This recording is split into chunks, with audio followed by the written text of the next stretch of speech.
All right, well, it is 10:45, so we're going to get started with our class this morning. We've been looking at the parables of Jesus, primarily the ones out of the book of Matthew, over the last last several weeks. And it's not that there's only parables in the book of Matthew, which is kind of going through a set of them and working our way through that, and we'll go back and pick up some of the ones that are outside of that book. As we go on. So last week, the one we ended on was where the day and the hour was unknown. And we talked a little bit about that part, about that kind of question mark over, the people who want to come up with an exact, figure it out, exactly when it's going to be, when it's going to happen, when Jesus' return will be. But the important takeaway message out of there isn't so much, it's kind of two things. One is that we're not going to know that, but it's what we do with that information, which is we stay in kind of a state of readiness on that. And so he's going to continue that same theme in the ones that come into chapter 25. And I forgot last week, I had Josh set up to read a verse, and then I forgot, so I've put it the very first one this time. I will not forget. So Josh, if you're already ready, I'm going to have you read Matthew 25:1 for us.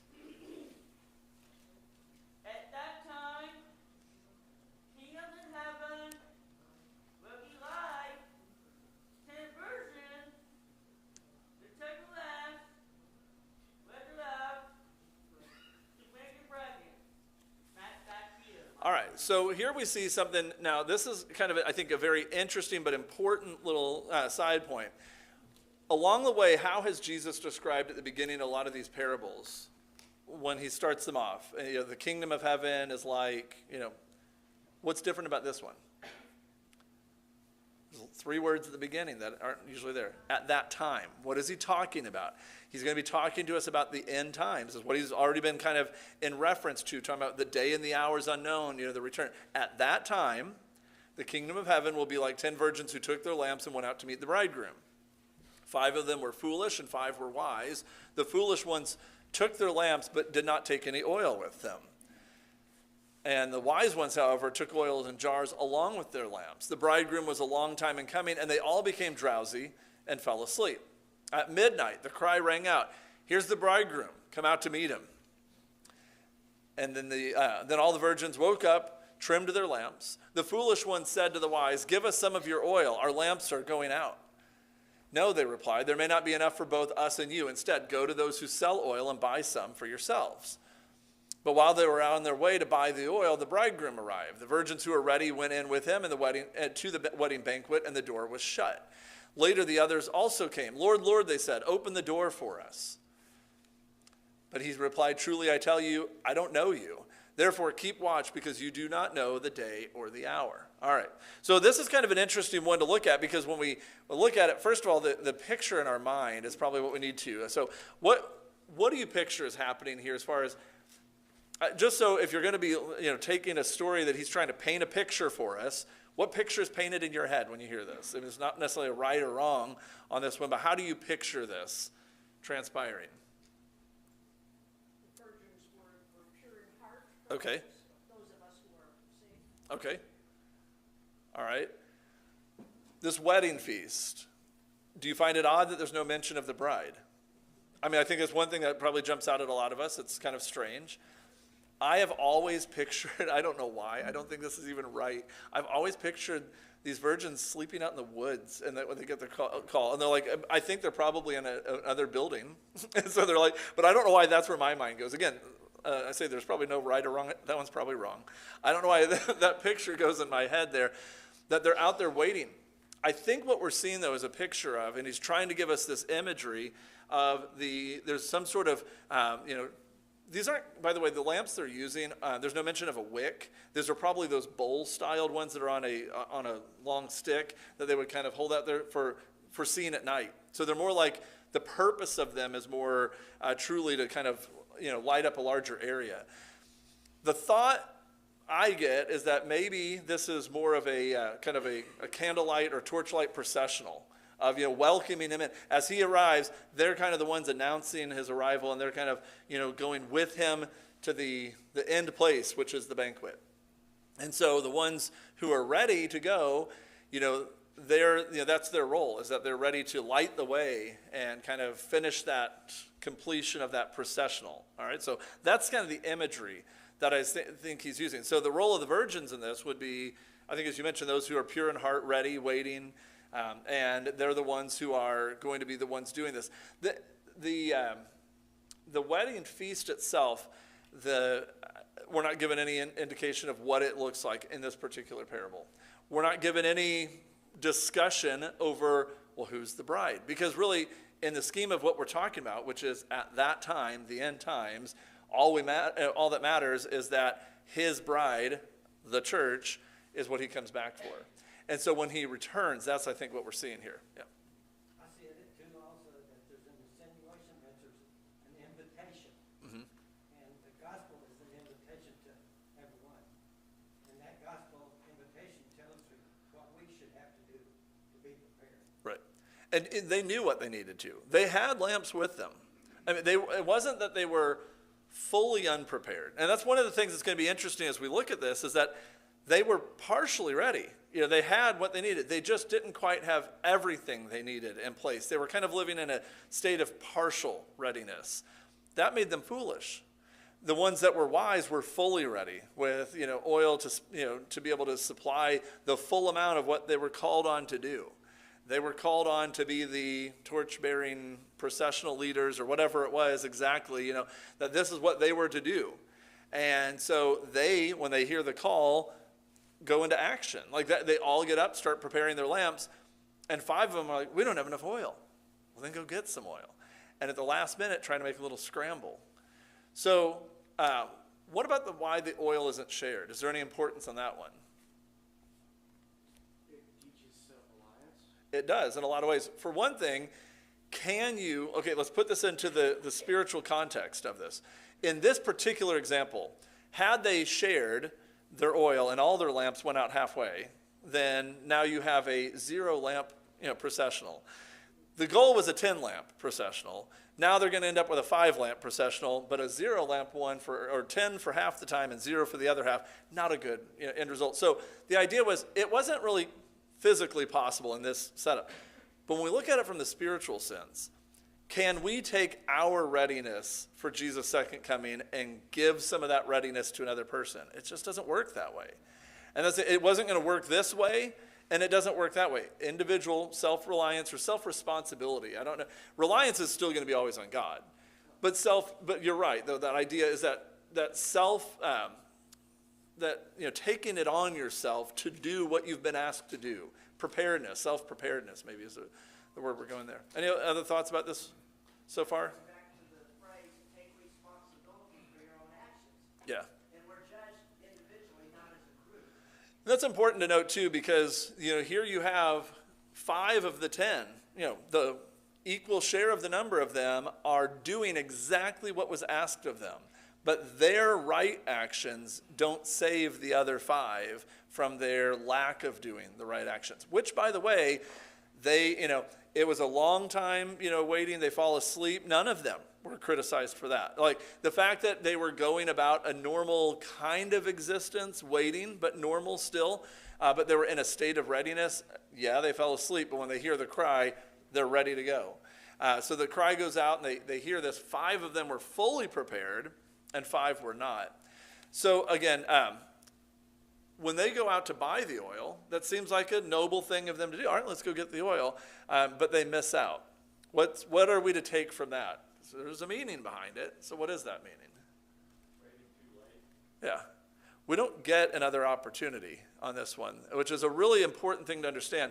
When Christ returns, when the bridegroom cries out at the call goes out at midnight that the bridegroom is coming, we don't have a chance to be like, oh, I need to get my affairs in order. I need to make sure that I've done everything I need to do so that I'm ready for him. At that point in time, you kind of waited too long. There's a certain amount of things. It's, if you wait until Christmas Eve to do all of your online shopping, it's not going to make it by Christmas. And when you go up and you present, it's still on the way. It's like, well, you still didn't have a gift at that time. There's a certain amount of, you missed the chance. Waiting too late can end up being too late, I think is the takeaway there. There's a certain amount of kicking the can down the road that you kick it too far down the road. And however you want to look at it that way, there's just something about missing out that we certainly don't want to be said of us. All right, so being ready, because the hour is not known, how does this then apply to our living as the church? How do we then change so that we're ready?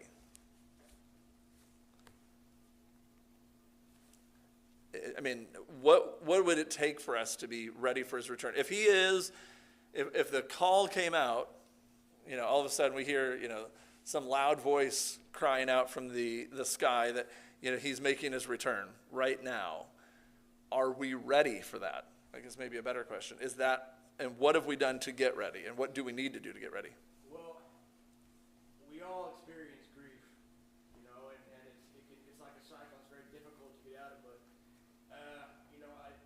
when we're angry, turning to God, and maybe doing that in a time like that, where it may be expected of you to not do that. The worldly people don't do that. Maybe that's an example. Okay. So if you find yourself at that time when that call happened, that you would be in a time of grief, how you're handling it matters. Or maybe to prepare us, doing that as a practice. Mm-hmm.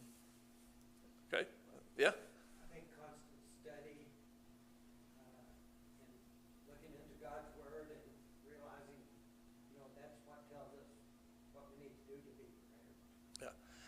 Yeah. And the more we look into his word, the more not only does it give us the information we need, but it also softens the heart that we need for that. Because, the information in and of itself is just information.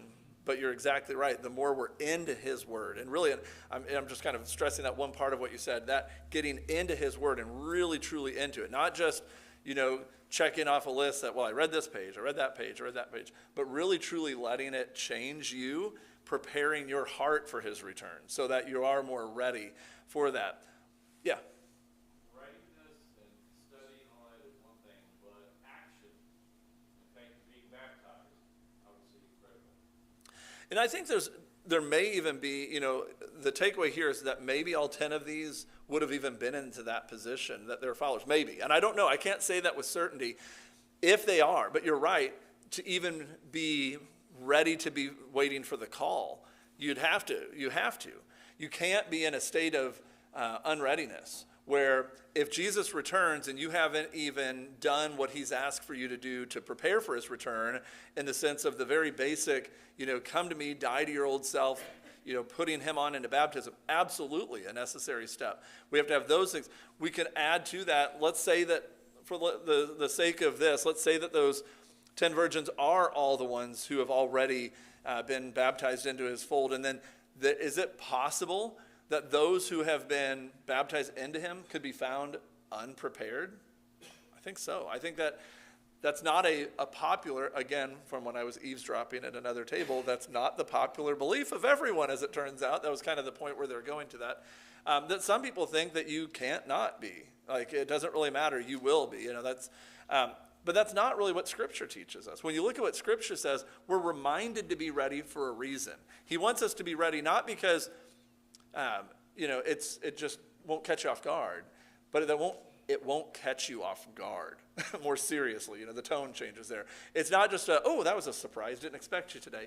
It's I'm not ready, and what am I going to do about it? I'm going to try to get my affairs in order, and I'm going to miss. It's going to be too late because I wasn't ready for his coming. So we have to find ourselves in a state of readiness on there, I think, as his church, which means our actions now should mimic what we want him to see when he returns.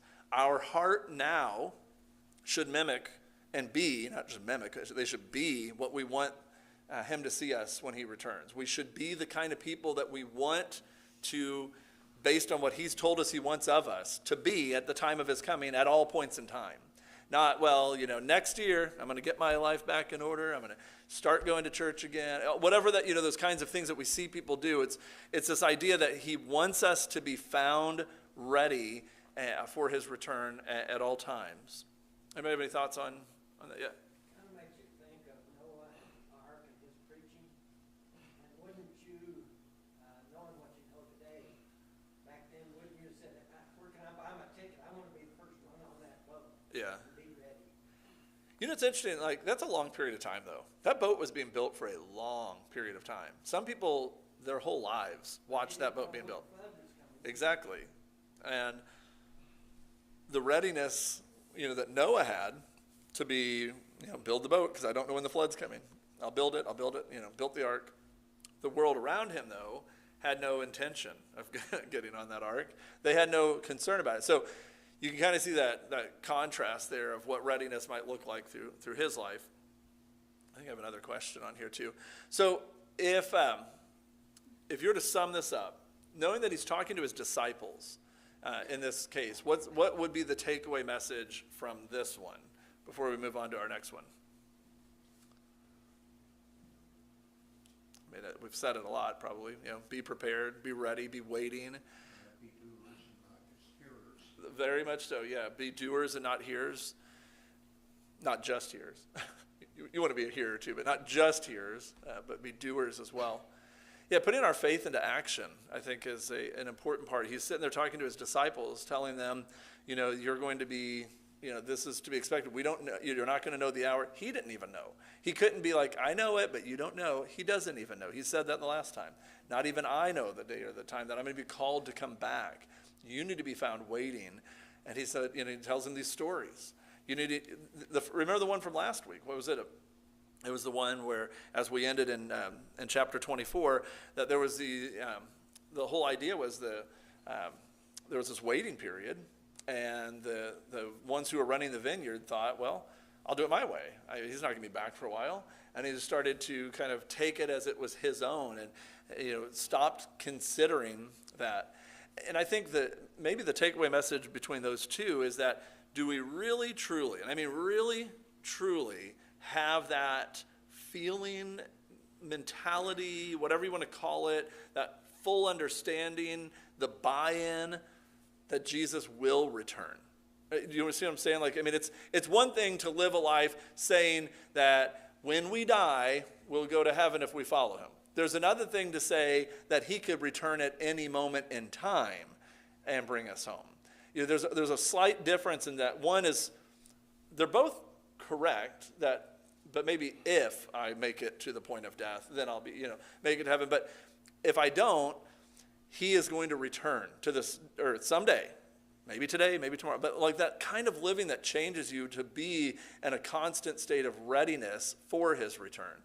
I think that's something that we need to take from these. As it goes on to the next one, he says, again, it will be like, remembering what he's talking about, at that time, the kingdom of heaven will be like this. And again, it will be like a man going on a journey, who called his servants and entrusted his wealth to them. To one he gave 5 bags of gold, to another 2 bags, and another 1 bag, each according to his ability. And then he went on his journey. The man who had received 5 bags of gold went at once and put his money to work and gained 5 bags more. So also the one with 2 bags of gold gained 2 more.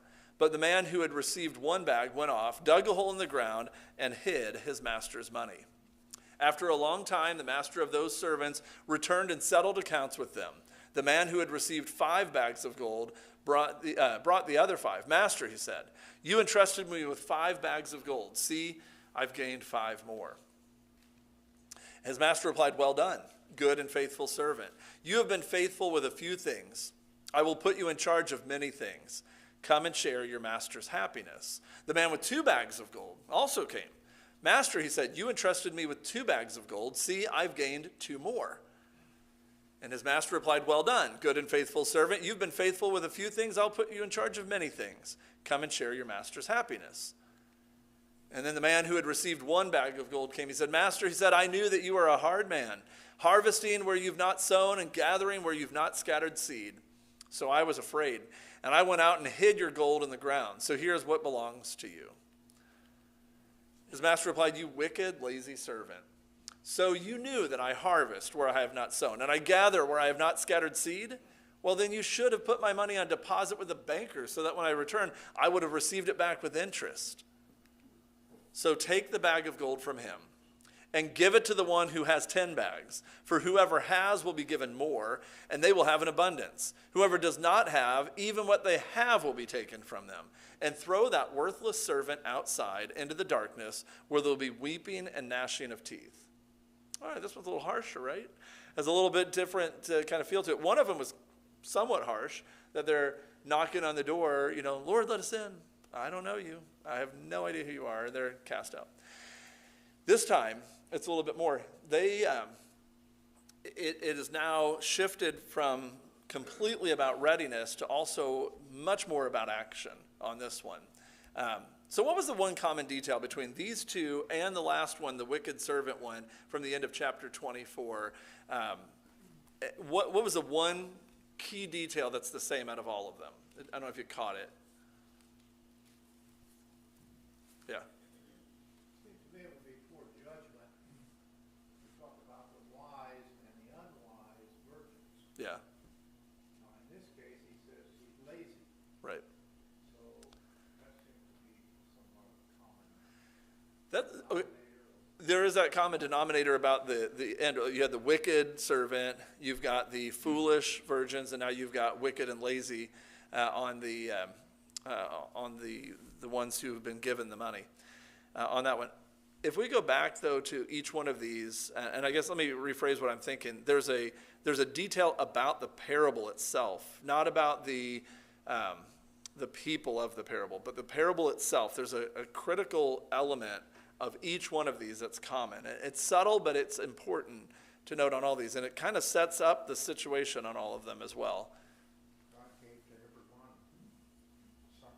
All right, so each one of them had something entrusted to them, whether it was the vineyard. I guess there's a lot of common details, right? These aren't the ones I'm going for, but that is correct too. That one had the vineyard, one of them had the lamps that were given, and now these have the money. What about the time element? What did they all say about that? After a long time. And that is all three of them include that phrase, after a long time. The servant comes back, and the workers in the vineyard, were being beaten and tortured. So they sent his son, and they did that too. And then after a long time, they became drowsy and fell asleep. And when the call came out at midnight, they hurried and tried to get ready. And on this one, after a long time, he comes back, and they said, here's what I did with your money. So we see something I think that's important about that, is that waiting is to be expected. And we can't let the period of time that transpires before Christ's return get us into a mode of apathy that he will still return. And I think that's what he wants them to understand. He didn't know how long it would be, but I kind of feel like he knew that it wouldn't be right away. And I think he's telling them that for a reason. I don't think he thought he was going to go to the cross and then the following Thursday he's back. I think he knew that there was a period of time, and he uses these opportunities to teach his disciples, all right, so a long period of time went on, and a long period of time went on, and a third one, and a long period of time went on. And when this is, after this long period of time, you have these that are coming back, and now I'm back. What have you done with what I've given you? The other ones is, I've come back unannounced, and look at the way I found my vineyard. I've come back and announced, and half of you aren't even ready for me to be back. And now I've come back after a long time, and I've entrusted stuff to you. What have you done with it? And that's kind of the next question on this one. All right, so there's a lot of versions of this that you'll have it translated as talents, right? I think a lot of us have been used to hearing the parable of the 10 talents. One of the issues with that transliteration, which is more what it would be, is that we have another word, talent, which is not what's being talked about here. And it's really easy then to say that God gives certain people more talents and others. Now, he does say that he gave them according to their ability, but he doesn't say that he only gives certain people a certain amount of talent. And I think that's where sometimes I'm glad that on this one we can talk about it and what it really was, which was a sum of money. Because the idea could lead us into the wrong interpretation of this if we're not careful, because we could overinterpret that part of it. What we're really told here is what? He's given them a certain amount of something that they're to be stewards over. He's entrusted them with something. And what are they going to do with it? And so when you see these bags of gold, what might that actually represent then? I mean, obviously he's not giving us bags of gold and coming back and actually trying to figure out how many bags of gold we still have left. So what has he entrusted us with?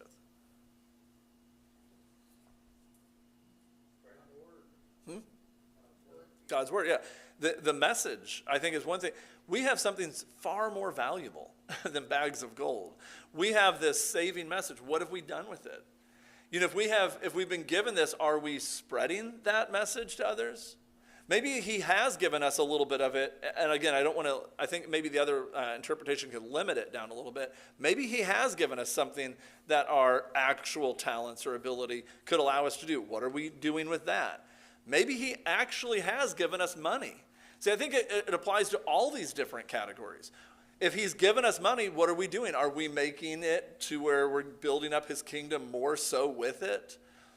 Or are we burying it into the ground so that we don't have anything, you know, that concept of if you bury it and then dig it back up and bring it back to him exactly the way he found it, what does that ultimately say to him? He calls him wicked and lazy, but why? What was wicked and lazy about it? Lazy is pretty easy, right? Because he didn't do anything. But what's wicked about it? Could have made more. What would he have had to have done to have made more? Like, as far as where would his heart had to have been to make more? He would have had to have done what? Trusted. He would have had to have had trust that God would have provided the increase. And there would have had to have been this trust factor that comes in. What were you going to? I was thinking the word fear. He was afraid to entrust it. Yeah. So fear would just be the lack of trust. Yeah. And I'm reminded, though, of the teaching in Ephesians about the church being equipped with different kinds of talents in order for this work to be done. So identifying our talents, maybe he didn't recognize how to go about investing in them. Yeah.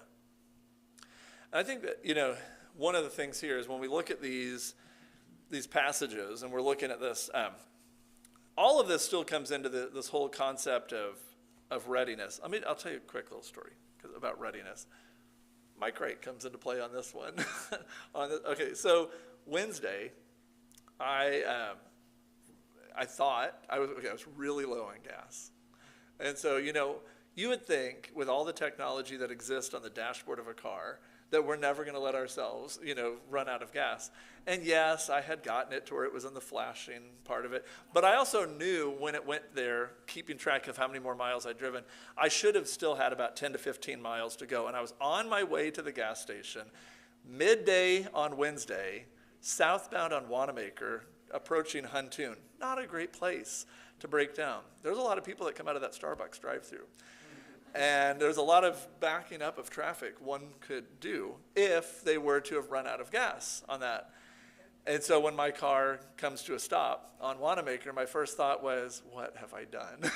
Why have I done this? Why didn't I go get gas first before doing one quick errand and then going to get gas? So that's where my mind's going, thinking I just need gas. And then I start realizing it's way more than that. So long story short, I call Mike. Luckily, I didn't think he was at work, but he was. So then he and another deputy come by and help me get pushed over to a nearby place to get it looked at. End of the story, just in case you're curious. It was actually my battery, the cell. I thought it was the alternator, and I thought it was going to be super expensive. But it was the one cell in the battery completely just died, which made my alternator stop working, which made my fuel pump not be able to run and all that. Anyway, long story short, it sort of sounded like I ran out of gas. And for a moment there, I thought, why wasn't I ready? Why didn't I do this? And I was getting so frustrated with myself to think, I knew better. Full story, full disclosure, I wanted to use a discount that I had at Dillon's because we know that we all gauge how many, you're going to not let 35 gallons go unused. So I had to coordinate that with Mindy. She was at work, so I just needed to get a little bit of gas so that I could get to the next discount usage. We're all cheap that way, I get. Good stewards of money. Maybe that's what it's. But the idea, though, is I felt at that moment like that's an obvious sign of, and we've probably all had that moment where, no, maybe not all of us, but a lot of us have had that moment where we're about to run out of gas and we didn't plan accordingly. And we, maybe didn't do what we should have done, and we think back, and we could easily think back how we should have done it differently so that we didn't get ourselves into this situation and all of those things. I mean, I had 2 gas cans in the garage. I could have put one in with me if I just thought I was even a chance. And all these ifs. That's not the way we want to live, right? That's not the way that we should be living. What we should be living is in this state of preparedness and readiness so that when he comes, we're ready. And that includes whether or not we're waiting for him, ready with what he's asked us to do so far. But also in this case, that when he comes back, that we have for him more than what he entrusted with us. So when he comes back, he doesn't just come back to collect what we held on to for him. He's entrusted us with the life-saving message that he gave his life for, this message that is there. And if we say, it's one thing that if we come back, or if he comes back and we've done everything we've asked him for, we've tried our best to spread the message, we've done everything, and he comes back, and I think he looks at that, he's going to know that we've expanded and done what we can do with that. But if you notice, there's no difference between the man with 5 bags and the man with 2 bags. He does have, I guess you could make, it was given according to their ability, but he entrusts some with more and some with less, and you could easily say, well, this guy made more money, and this guy, well, they made the same percentage, technically, if you really want to get down to that. They had the same rate of return on that sense. But he didn't look at it. What did he say to both of them? Well done. So come enter my father's happiness, my master's happiness in that case.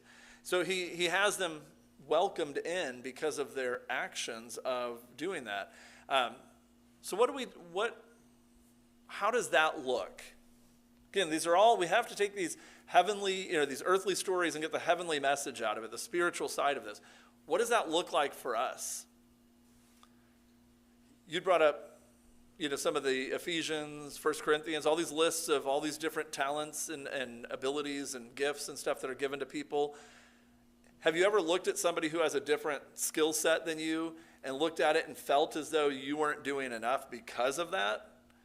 And you look at it and say, well, no, maybe that skill set looks different than my skill set when you put it on a scale in that sense. But with what I've been entrusted, am I doing with what I've been entrusted with, how I can expand? Because that's still a critical, I don't say may, it is still a critical part of what God needs us to be doing. Whether you were entrusted with the 2 bags of gold or the 5 bags of gold, that sounds, I won't say irrelevant, but the end result was irrelevant. What have you been given, and what are you doing with what you've been given? I think that's really where we have to come to on that. Anybody have any thoughts on that one? Jesus taught that we're to be doers of the word, not just hearers. In order to be pleasing to him. And we're told that we are to seek and save the lost. We're going to all the world to preach the gospel. Well, the question is, we always have to ask ourselves, are we doing his will? Yeah. Are we doing these things to the best of our ability? And I think evangelism can look, because ultimately coming down to evangelism, it can look so different in so many different ways. There are some people who are the ground cultivators, where they're the one to able to build that relationship and soften the heart, and they might even be able to do a little bit of the initial seed planting. But a lot of times they're not the one who's going to really be able to maybe deliver the message the way somebody else can, and maybe that's what their role is. But they're not really good at making that first initial connection. And when everyone does what they're talented to do and their abilities are, and we're all one body with one purpose and one mind going after one goal, you can see how working together sometimes can even build that up. Yep. I was trying to think of simplifying, this is a simplified version, but just basically, so applying God's word to your life, for yourself, in your own personal growth, and then also how that, you allow that to affect the people around you, the world around you, and being salt, being light, etc. And what you just said basically is living your life in a way that would share that gospel message, and then when you have the opportunity, also, of course, to speak that as well. I think if we look back over I totally agree. I think you made me think of something. When we look back at all of the ones that we've looked at so far in the book of Matthew, all the parables, and we were to take a little bit from the message out of each one of them and put it all together, you start seeing messages from you want so badly to have your place in the kingdom that you'll sell anything for it, you'll take anything for it, that we know that there's going to be a time where that kingdom gathers in people that may have to be separated, the good from the bad at the end. And we see all of these things of how he tells us that it's this growing thing that'll become so big, even though the littlest start of it can turn into something so huge, from the mustard seed story, all these different ones. And we get to the end and he said, but you're not going to know when it all happens. So be ready. And then the second one is, you're not going to know when this is all going to come to fruition and happen, so be found waiting. And the last one is, and you're not going to know when it's going to happen, so do what you've been supposed to be doing all along the whole time, so that when I come back, it shows me that you've been doing your work. And I think when you put all that together, you see this picture of what he's been trying to teach his disciples and what he's trying to teach his church, in the years ahead that are going to read this, that we have a God who wants us to come to his Son, that his Son has done everything for us and has given us all of this hope that we have for us, and the expectation on our end is to accept it and do something about it at the same time. And I know a lot of people want to stop at the accept it. That's kind of an easy teaching to say that's all you really need to do. But the doing something about it, I think, is an important part, because being hearers of the word is insufficient. You have to be doers as well. Remember too, in the book of James where it says, you say you have faith but no deeds. Great. I'll show you my faith by, he says that faith without works is dead. And he says, you say you have faith but no deeds. I'll show you my faith by what I do. This idea that I'll put it into action and I'll place it into this idea. If you don't have the deeds to match it up, your faith is dead. If your oil's not in the lamp, your faith is dead. If you are shown and you buried your coin in the ground and tried to bring it back, your faith is dead. I think this common theme goes on, that there's more expected of us than just simply going through the motions and putting on the facade of being a Christian, but instead he wants it to change us into what we do, how we live, how our outlook on life is. I think it's just so thorough on that. And again, when you look at this, so what made the servant so wicked, who didn't earn anything? I mean, what was so wicked about that? He didn't earn anything. He didn't do what he was asked to do. Remember what he said between the two sons on that parable? Remember that one where one son said, yeah, I'll go do it. And then he doesn't do it. And the other one said, no, I don't want to do it. But then decides, yeah, that's the right thing to do. I'll go do it. And he said he'd rather have that, because he'd rather have the actions than the inaction. You not think of the victory, the merit, victory Mm-hmm. it produces in his demise. But you mentioned two or three times the idea, you haven't used the word yet, but the crown of life, what we hope for. I think we can perhaps get tired and we can forget, what Paul talked about coming up to the very end. We see that crown of life. So how important is that crown of life to us? Is something that we wait, we roll over, maybe it come, maybe it won't. So we know it got hope. It almost seems like being a part of a church, is it something you do or is it who you are? I think that's where you get that difference of completely being a part of him and his body. Or is it something that you, I don't want to say do on Sundays, because that seems almost, maybe even more harshly stated, because I don't even necessarily mean it just as that. I mean it more as just like, are you going through the motions of it? And it's, again, you've kind of lost the zeal for that crown of life. I've said it many times before, and I think it's worth saying again. Everything I read in Christ's words, Paul's reminders of Christ's words that we have, I don't think we hit heaven's gate at a, slow pace. I don't think we kind of, wander up to it, like, all right, well, finally got here. I've been sitting down for a while. Finally decided I'd get up and come back up to the gate. I mean, I think we hit that thing at full steam ahead. When Jesus welcomes us into his arms, it's a running. He says he runs a race, fixing his eyes on the prize, that he's going to win that race. And I just see us running full on into the arms of Christ. I don't see it as a kind of a slowdown into the arms of Christ. And I think that's an important thing. Physically, our abilities will change.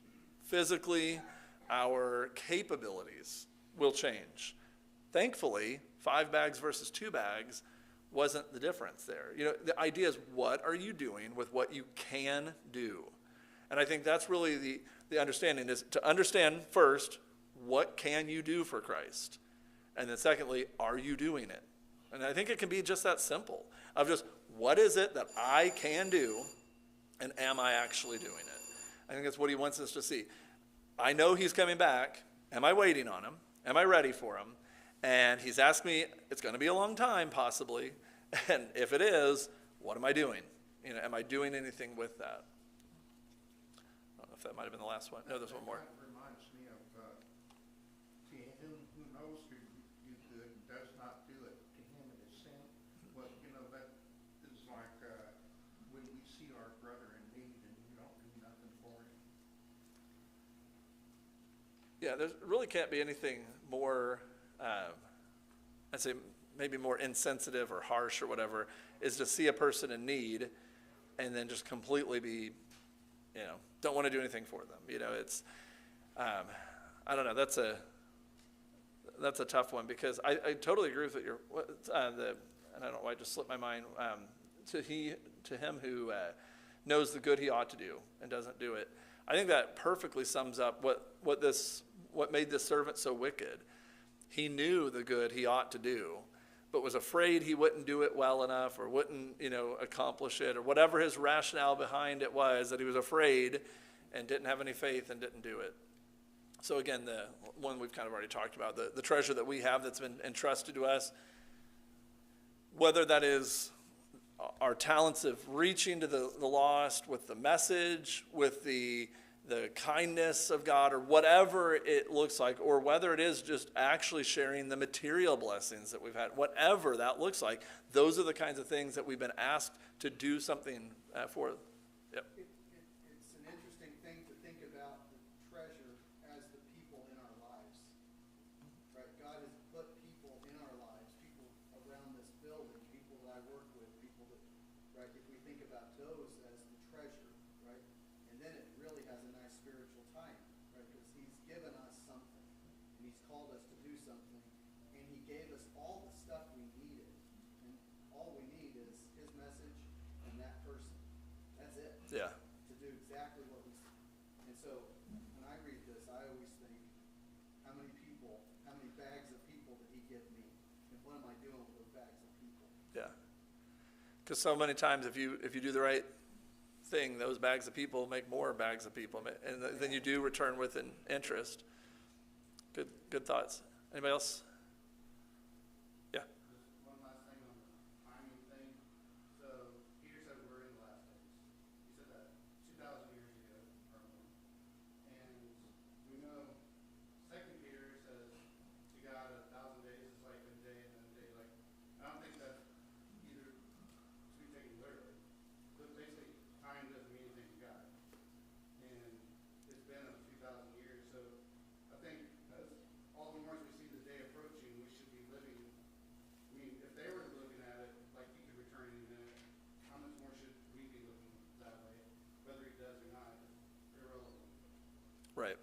You know, it's interesting, because when you look at that, it opens up that whole study of the I am, and how he is present in all times, at all times, for all times, and that eternity is an existence rather than a timeline, and all that. So yeah, time becomes irrelevant in that sense, but while we live on a timeline, it's going to come to a stopping point at some point when he returns.